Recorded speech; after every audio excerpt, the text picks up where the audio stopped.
describe the first 50 minutes of Metal Gear Solid 1.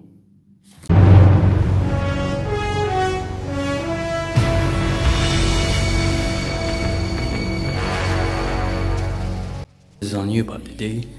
You said we could describe anything we want. The game starts off with a submarine approaching a nuclear weapons disposal island in Alaska named Shadow Moses. With some exposition by Colonel Roy Campbell, Shadow Moses is being held by a terrorist group led by members of Foxhound, where they demand the government to give over the dead body of their old leader, Big Boss. And if they don't give it within 24 hours, they'll launch a nuclear weapon. The game shows off our main protagonist, codenamed Solid Snake, as he's given two objectives. First, rescue Donald Anderson, the chopper chief, as well as Kenneth Baker, president of Arms Tech. Secondly, to investigate if the terrorists could actually launch a nuclear weapon, and to stop them if they can. His equipment and weapons are OSP.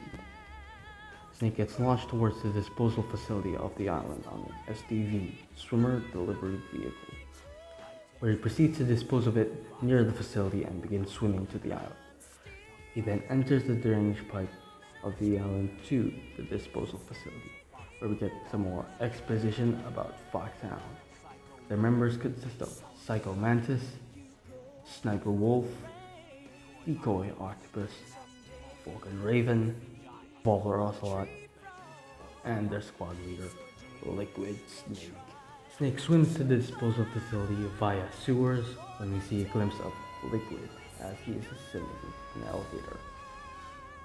Snake gets contacted by Colonel via codec as he instructs Snake to get to the surface. Snake then proceeds to sneak onto the elevator after waiting for it to go back down. He goes up the elevator, taking off his swimming equipment, but we're greeted by the title card. As Snake gets to the surface, he spots a Hind D that is being piloted by Liquid. The helicopter flies away to fight off some F-16s coming to the island. We are then introduced to the other people that are involved in this mission, including former Foxhound Medical Chief, Dr. Naomi Hunter, and data specialist Melee by Kodak. Snake then sneaks into the base via the ventilation system. As he's crawling through the vents, he overhears that the Dr. Chief was moved to the cell on the first floor basement, as well as there being a woman in a cell next to the Dr. Chief.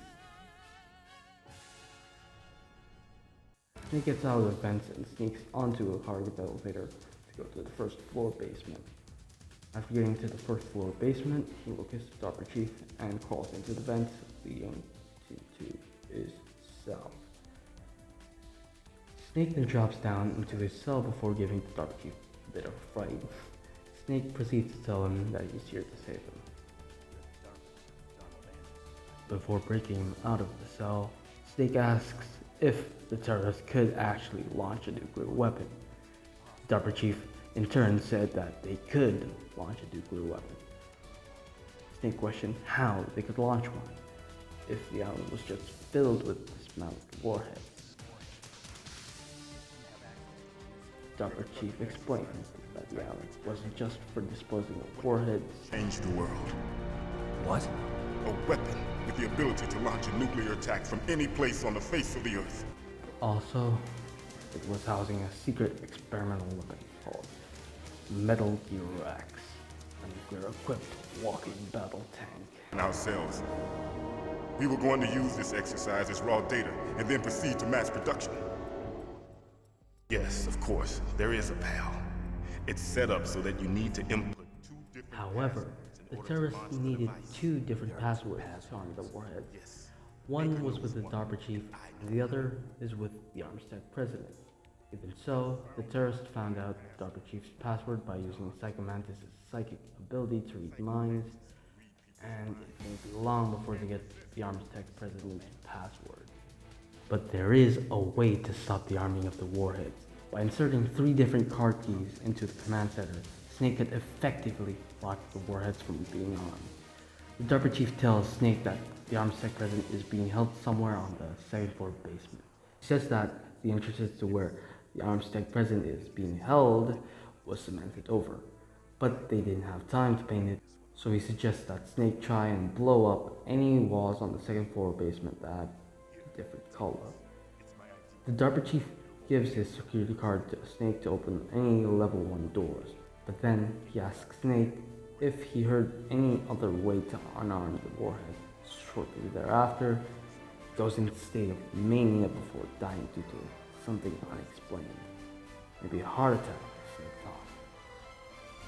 The whole thing was overheard by the woman in the cell beside them. Hey, what happened?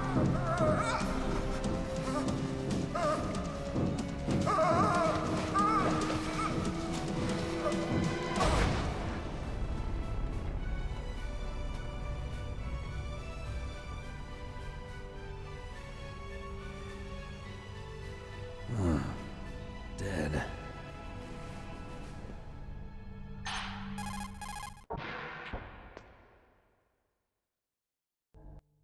After a bit, the door to the cell was opened by the guard. Snake saw that the guard was a rookie because the safety on their gun was on and their hands were shaking. When suddenly they get swarmed by waves of soldiers that come pouring through the corridor.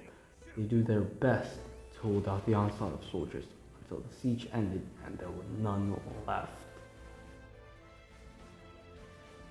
We then cut to a shot in the past with 3 people.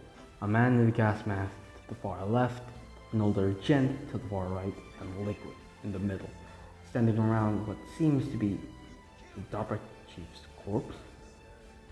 Liquid is reprimanding the gent for killing the DARPA chief before the man in the gas mask can read his mind for the detonation code. But the man in the gas mask gets a brilliant idea on how to activate Metal Gear. Cutting back to the present, the guard then made a beeline towards the elevator. And to make sure that Snake wasn't following her, she unloaded a whole magazine on him to do so. As the guard escapes by using the elevator, Snake sees a floating figure with a gas mask appear out of nowhere, presumably Psycho Mantis, before the figure disappears again. Somewhat confused, Snake continues on with his mission.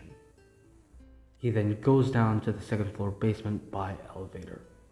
When he reaches the second floor basement, he looks around the room to find supplies when he stumbles upon some C4. With this, he explodes the cemented over entrance to reveal a hidden corridor. After exploding a couple of walls, he enters a room where the Armistice president is tied to a column in the middle of the room. A bunch of strings surrounding him. Just a hair before Snake touches the string, the Armistice president yells at him not to touch the string because of the C4 that was attached to it. When he suddenly gets ambushed by the other gent with the quote single action army revolver. He introduces himself as Revolver Ocelot.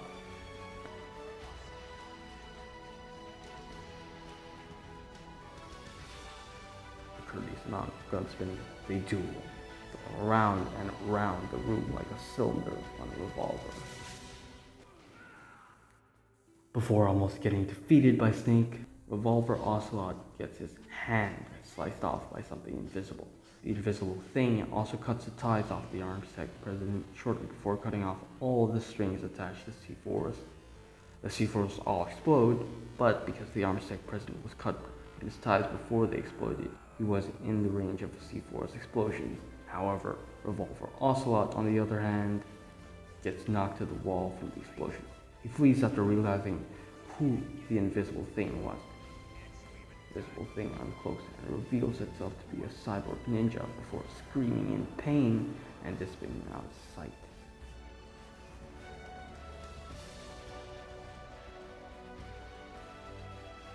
Snake helps up the Armstead president and asks him about the army password. The Armstead president says that he gave in due to the torture and gave the terrorist his password. But he resisted Psycho Mantis' mind reading because of a surgical implant, saying that everyone who knows of the secret code have this implant in the brain to counter mind reading. Even the DARPA chief had it as well, but in the cell he had said that Psycho Mantis got his password from reading his mind, which confuses Snake. Now that the terrorists have both of the launch codes, They could launch a nuclear weapon at any time. Or could they? Snake asks the Armstead president if he still has the card keys. He says he doesn't have them anymore, but explains that they're in the hands of a female soldier that was inside of the cell with him. She was thrown in the cell because she didn't want to be part of the terrorist plan. Turns out, she was the Colonel Sneaks. The Armstead president knew she escaped because he contacted her by a codec before he got tied up and removed. Snake asks for her codec number, but the Armstead president suddenly forgot it. Then he remembers that her codec number was on the back of the CD case. A real-life game dev case. Seriously. Snake also asks if there is any other way to prevent the missile launch other than card keys. The Armstead president suggests that Snake should find a scientist by the name of Hal Emmerich, as he could stop Metal Gear Rex from launching as well as knowing how to destroy it. The Armstead president says that Emmerich is being held somewhere in the nuclear warhead storage building. The Armstead president explains why they're making Metal Gear. I understand, but why Metal Gear? The nuclear age ended with the turn of the millennium. Oh, you're wrong. The threat of nuclear war isn't gone. In fact, it's greater than it's ever been. Complete nuclear disarmament is an impossibility. To maintain our own policy of deterrence, we need a weapon of overwhelming power. You mean Metal Gear? Yes. He then gives an optical disc filled with information about the Metal Gear project, as well as his security card that can open level 2 doors. Snake then asks him who that cyborg ninja was.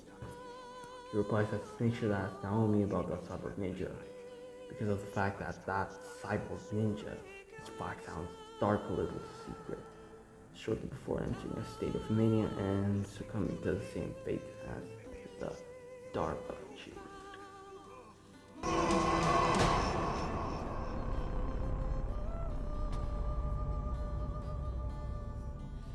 Severely confused, Snake continues on with his mission, and that his first mission objective can't be completed.